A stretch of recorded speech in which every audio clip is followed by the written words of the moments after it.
예수님은 나의 왕, 나의 주인, 나의 생명이십니다.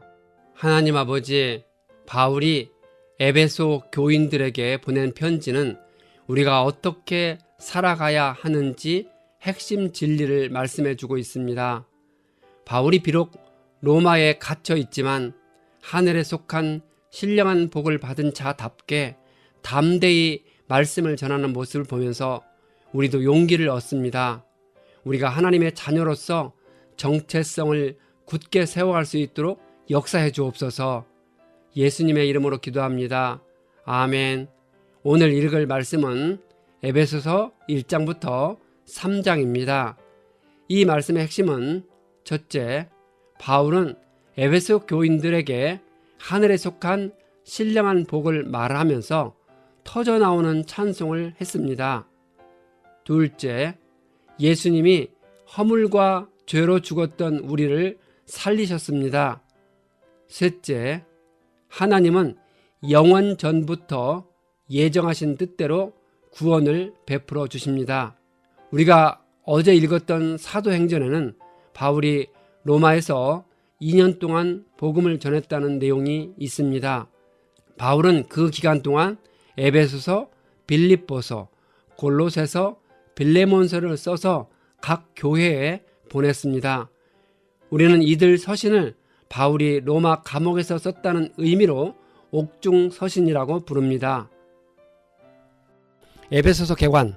에베소는 소아시아 서부 해안에 위치한 중요한 항구 도시인데 그곳 사람들은 아르테미스 신전을 자랑스럽게 여기고 있었습니다.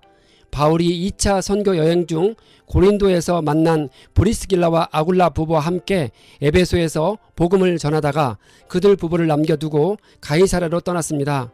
알렉산드리아 출신인 아볼로가 에베소에 도착하여 예수에 관한 것을 가르치다가 고린도로 건너갔습니다.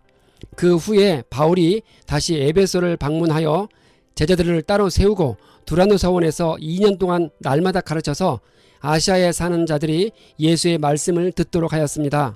에베소서는 교회 안에 특별한 문제가 있어서라기보다는 감옥에 갇힌 바울과 그 일행의 사정을 알려서 근심하던 성도들의 마음을 위로하고 바른 교훈을 가르치기 위해서 기록되었습니다. 하나님이 주신 신령한 복과 은혜에 대한 찬송을 1, 2장에서 언급하고 이방인을 위해 갇힌 자가 주는 위로와 기도에 대해 3장에서 다루고 주 안에서 갇힌 자가 주는 권면을 언급하고 있습니다. 하나님은 그 깊으신 뜻대로 우리를 택하셔서 주님의 영광과 찬송이 되게 하셨습니다. 하나님은 허물과 죄로 죽었던 이방인들을 그리스도와 함께 살리셨고 새 사람으로 지으셔서 한 성전, 즉 한 몸된 교회를 이루게 하셨습니다.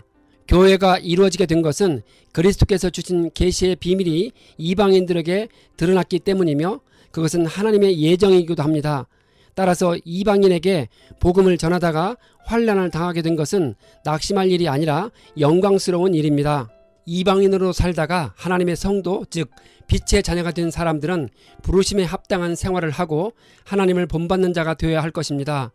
모든 사람과의 관계에서 주의 뜻을 분별하며 지혜 있게 행동하고 주의 힘으로 강해지고 마귀의 간계를 대적하기 위하여 하나님의 전신갑주를 입어야 합니다.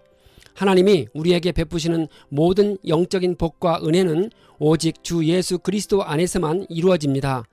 1장, 바울은 간단한 인사말을 한 후 찬송이 저절로 터져 나온다고 합니다. 하나님 아버지께서 그리스도 예수 안에서 하늘에 속한 신령한 복을 주심을 찬송하고 있습니다. 첫째, 창세전에 그리스도 안에서 선택받은 자입니다. 둘째, 사랑 안에서 그 앞에 거룩하고 흠없게 하려고 예정하셨습니다. 셋째, 예수 그리스도로 말미암아 하나님의 아들이 되게 하셨습니다. 넷째, 그의 피로 말미암아 구속 곧 죄사함을 받게 하셨습니다. 다섯째, 모든 지혜와 총명으로 넘치게 하셨습니다. 여섯째, 그 뜻의 모든 비밀을 알게 하셨습니다. 일곱째, 진리의 말씀을 듣고 믿어 약속의 성령으로 인치셨습니다. 선택과 예정은 전적으로 하나님의 주권에 속한 일입니다. 그것은 우리의 구원이 우리의 공로에 의한 것이 아니라 오직 하나님의 은혜에 근거하고 있다는 진리를 가리킵니다. 반면 회개와 믿음은 사람 편에서 응답해야 할 우리의 일입니다. 하나님은 크신 은혜와 긍휼로서 모든 사람에게 스스로 응답할 수 있는 선택의 기회를 주셨습니다. 그래서 모든 사람은 자유의지로서 복음의 초대에 응하거나 혹은 거절할 수 있게 된 것입니다. 우리는 하나님의 가족으로 입양되었습니다. 로마 시대에는 노예 제도가 보편화되어 있었습니다. 어떤 노예가 주인의 은총을 받아 주인의 가족으로 입양되면 그 노예는 종의 신분에서 벗어나 자녀가 되는 특권이 주어졌습니다. 이처럼 본래 사탄의 노예였던 우리가 예수님의 죽음으로 인해 하나님의 자녀로 입양되었습니다.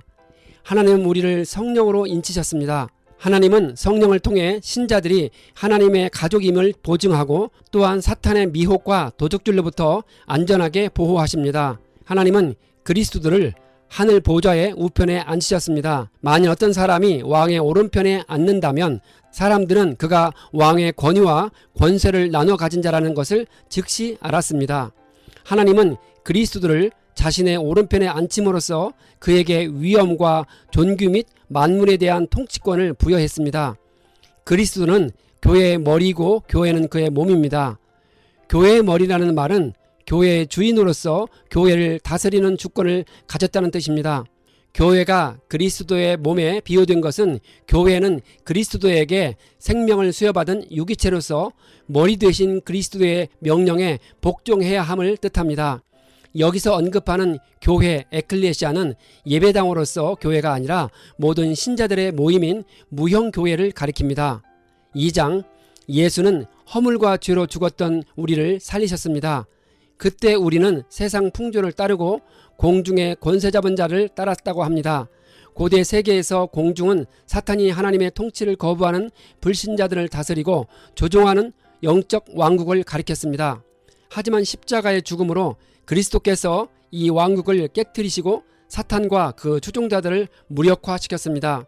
하지만 최후 심판 때까지는 공중의 권세 잡은 자인 사탄이 보이지 않는 세계의 귀신들을 비롯해 불신자들과 세상 제도에 대해 제한적인 권세를 여전히 가지고 있었습니다. 그래서 우리 주변에는 여전히 사탄의 영향력이 미치고 있습니다. 미움, 전쟁, 살인, 착취, 폭정, 죽음 등. 그러나 그리스도의 군사된 우리는 사탄의 세력과 맞서 싸워 이길 수 있습니다. 믿는 자는 그 은혜에 의하여 믿음으로 말미암아 구원을 받았습니다. 하나님은 모든 사람들에게 구원을 선물로 주지는 않았습니다. 그것은 성경의 신비입니다. 여기서는 다만 구원이 하나님의 은혜와 우리의 믿음에 기초한 하나님의 선물이라는 점을 가르칠 뿐입니다. 손으로 육체에 행한 할례는 몸에 행한 시술을 의미합니다. 유대인들은 자신들이 하나님의 백성이라는 표식으로 자랑스럽게 몸에다 할례 의식을 행했습니다. 그리고 이방인들을 하나님께 버림받은 백성이라는 경멸의 어지로 할례를 받지 않은 무리라고 불렀습니다. 하지만 하나님이 원하시는 것은 몸의 할례가 아니라 마음의 할례였습니다. 그리스도의 삶과 죽음은 율법의 요구를 충족시켰습니다. 이처럼 그리스도는 구약의 율법을 완성하였습니다. 동시에 그리스도의 부활은 율법을 폐지시켰습니다. 율법이 하나님께 나아가는 데 더 이상 장애물이 되지 못하게 하셨습니다. 대신에 그리스도는 율법을 믿음으로 대체시켰습니다. 예수 그리스도는 모퉁이 돌입니다. 건축물의 모퉁이돌처럼 하나님께서 거하실 영적 건축물인 교회에서 그리스도 예수는 근본적이고 핵심적인 역할을 감당하기 때문입니다. 하나님이 거하실 처소는 부름받은 자들의 모임인 신령한 성전인 교회를 가리킵니다. 아직은 세상의 모든 신자들이 다 모인 곳이 아니기 때문에 이 교회 건축은 완성된 것이 아니고 점차적으로 거대한 영적 성전, 곧 하나님의 교회는 주님의 재림 때에야 최종 완성될 것입니다. 3장, 바울은 자신이 이방 사람들을 위하여 그리스도 예수의 일로 갇힌 몸이라고 밝히고 있습니다. 그는 하나님께서 자신에게 그 비밀을 계시로 알려주셨다고 고백합니다. 바울이 깨달은 그리스도의 비밀이란 구약시대에 알려지지 않은 하나님의 계시로서 곧 복음을 가리킵니다. 복음의 핵심은 오직 그리스도를 믿는 믿음으로써 유대인이나 이방인이나 차별이 없이 구원을 받을 수 있다는 것입니다. 복음이란 기쁜 소식입니다. 그것이 기쁜 소식인 이유는 죄인에게 죽음이 아니라 영생을 들려주는 소식이기 때문입니다. 죄로 인해 죽을 수밖에 없는 죄인을 대신해서 예수 그리스도께서 십자가에 못 박혀 죽으셨고, 이제는 누구든지 예수 그리스도를 자신의 구주로 믿으면 그로 인해 하나님께서 우리의 죄를 용서하시고 우리를 자녀로 삼아 구원과 영생을 주신다는 기쁜 소식입니다. 신약시대에 이르러 성령으로 말미암아 교회의 거룩한 사도들과 신자들에게 알려진 바 되고, 그에 따라 사도된 바울도 이 영광스러운 복음을 이방인들에게 전파할 자로 부름받았던 것입니다. 바울은 자신의 환난이 다른 이들에게 영광이 될 수 있다고 말합니다. 현재 바울은 복음을 전하다가 로마 옥중에 갇힌 몸이었습니다. 그는 복음을 전하다가 환난을 겪고 있었습니다. 바울은 감옥에서 에베소 교인들에게 이 편지를 썼습니다. 결과적으로 바울의 환난은 에베소 교인들로 하여금 그리스도의 비밀인 복음을 깨닫게 했고, 그로 인해 그들은 영광스러운 하늘의 소망을 간직할 수 있었습니다. 13절까지는 교리에 대한 내용이 기록되어 있습니다. 14절부터 21절까지는 바울이 에베소 교인들을 위해 기도하는 내용입니다. 바울은 그들이 성령으로 말미암아 속사람이 강건하기를 간구하고 있습니다. 속사람은 겉사람과 대조되는 개념으로, 겉사람이 썩어질 육체에 속한 사람으로 타락하고 부패한 육신을 가리킨다면, 속사람은 신령한 성령에 속한 사람으로 그리스도 안에서 새롭게 창조된 새로운 피조물을 가리킵니다. 바울은 하나님의 온갖 충만하심으로 에베소 교회의 성도들이 충만하여지기를 간구하고 있습니다.